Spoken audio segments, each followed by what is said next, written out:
ఎందుకు అనిపిస్తుంది? సంతోషంగా ఉంటుంది. ఎలాగ అనిపిస్తుంది అంటే సంతోషంగా ఉంటుంది. అందులోకి ఉన్నతమైన పదవి అది. ఉన్నతమైన పదవి వస్తే ఎవరికి సంతోషం ఉండదు? సీనియారిటీస్కే స్పీకర్ ఇస్తారు, జూనియర్స్కి ఇవ్వరమ్మా. సీనియారిటీకి ఇవ్వాలి కాబట్టి సీనియారిటీకి ఇచ్చారు. నాకు 42 సంవత్సరాలు బట్టి ఉన్నాం కాబట్టి ఆ సీనియారిటీ చూసి నమ్మకంగా ఉన్నాం కాబట్టి పార్టీకి ఎన్టీ రామారావు గారి నుంచి అది కూడా కౌంట్ చేసి ఇవన్నీ చూసిన తర్వాత అర్హత ఉందని చెప్పి కదా చంద్రబాబు నాకు ఇచ్చాడు. నా భుజాల మీద బాధ్యత పెట్టారు. ఆ బాధ్యతని సక్రమంగా చేసి ఒక మంచి స్పీకర్ గుర్తింపు తెచ్చుకోవాలని ఆశ కూడా నాకు ఉంది. దానికోసం నేను ప్రయత్నం చేస్తాను.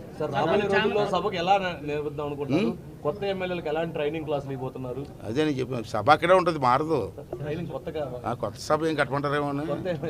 సభ అక్కడే ఉంటుంది.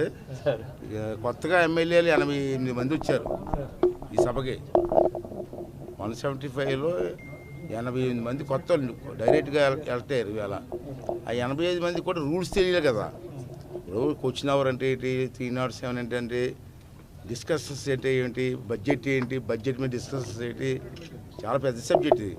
అంటే కొత్తగా వచ్చారు కాబట్టి చంద్రబాబు గారితో ఎంత మాట్లాడుకొని వాళ్ళకు 4 రోజులు 5 రోజులు ఒక ట్రైనింగ్ క్లాస్ లాగా.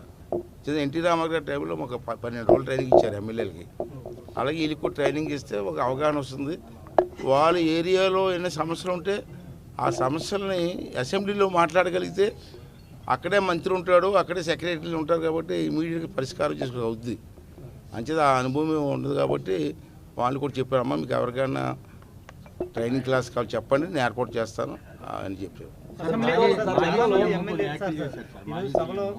జగన్మోహన్ రెడ్డి నా మీద కొన్ని అనుచితాలు వ్యాఖ్యలు చేసిన వ్యక్తికి స్పీకర్ పదవి ఇస్తున్నారు, అక్కడికి వెళ్ళాల్సిన పని ఏంటి అన్నమాట. ఎలా అలా కదా ఎక్కడ అర్థం చెప్పండి అమ్మా. అజన్న పాత్రుడు ఉన్నాడు కాబట్టి వెళ్ళని చెప్పాడా? ఏ వ్యాఖ్యలు చేసి చెప్పారు? అనుచిత వ్యాఖ్యలు అంటే ఏంటి చెప్పు. దెయ్యం వేదాలు మళ్ళీ వలిస్తే ఎలా ఉంటుందా?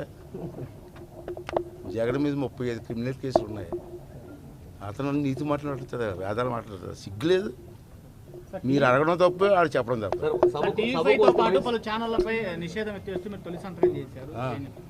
చెప్పాను కదా ఇప్పుడు. టీవీ ఛానల్స్ అంటే రకరకాల ఛానల్స్ ఉంటాయి, రకరకాల యజమానులు ఉంటారు. ఆ యజమానులు కూడా రకరకాల పార్టీల్లో ఉంటారు. ఏ పార్టీలో ఉన్న యజమానులు ఎవరైనా ఛానల్స్కి ఇవ్వాల్సిన విలువ ఛానల్స్కి ఇవ్వాలి. ఆ గౌరవ పార్లమెంట్లో ఇస్తారు, ఎక్కడైనా ఇస్తారు. అలాంటిది 3 ఛానల్స్ మీద ఎందుకు? TV5, ఈనాడు, ఆంధ్రజ్యోతి మీద ఎందుకు నిషేధించను? అంటే నాకు నిన్న తెలిసింది ఈ విషయం. తెలిసి మేము అంతా కూర్చొని నా మొదటి సంతకం నిషేధం ఎత్తివేస్తూ చెయ్యాలని చెప్పి నేను నిర్ణయం తీసుకున్నాను. అలాగని చెప్పి వాళ్ళ మీద కక్షాది మాకు ఉండదు. అన్ని ఛానల్స్లో ఒకలే చూస్తాం. ఆ గౌరవం అందుకుంటారు లేదా పోతారు. రాబోయే రోజుల్లో వైసీపీ సభ్యులకు ఎలాంటి ప్రాధాన్యత ఇవ్వబోతున్నారు? స్పీకర్ హోదాలో దాంట్లో వేసి ఊరిగం తీసుకొస్తాం. అదే ఎమ్మెల్యేలుగా మాతో కూడా వస్తారు, కూర్చుంటారు, చర్చిస్తారు. వాళ్ళకి వచ్చిన వేస్తే నేను అవకాశం ఇస్తాను. అందుకే బ్యాండ్ పెట్టి తీసుకొస్తాం. అంటే గతంలో వాళ్ళకి ప్రాధాన్యత ఎవరు అధికార పక్షం అన్నాడు, వాళ్ళు ఇవ్వలేదు. అలాగని చెప్పి మేము చెయ్యం. నేను నిన్న చెప్పాను, నేను మొన్న ప్రెస్లో కూడా చెప్పాను. మా సభ్యులకి ఎంత ప్రాధాన్యత ఇస్తామో అదే ప్రాధాన్యత వాళ్ళకి కూడా ఇస్తాం. నేను ఎవరో అన్నారు ప్రతిపక్షం అని. ప్రతిపక్షం హోదా ఎక్కడ ఉంది వాళ్ళకి? ప్రతిపక్షం పిలకూడదు, మీరు కూడా పిలకూడదు. ప్రతిపక్ష హోదాకి నెంబరింగ్ ఉంటుంది.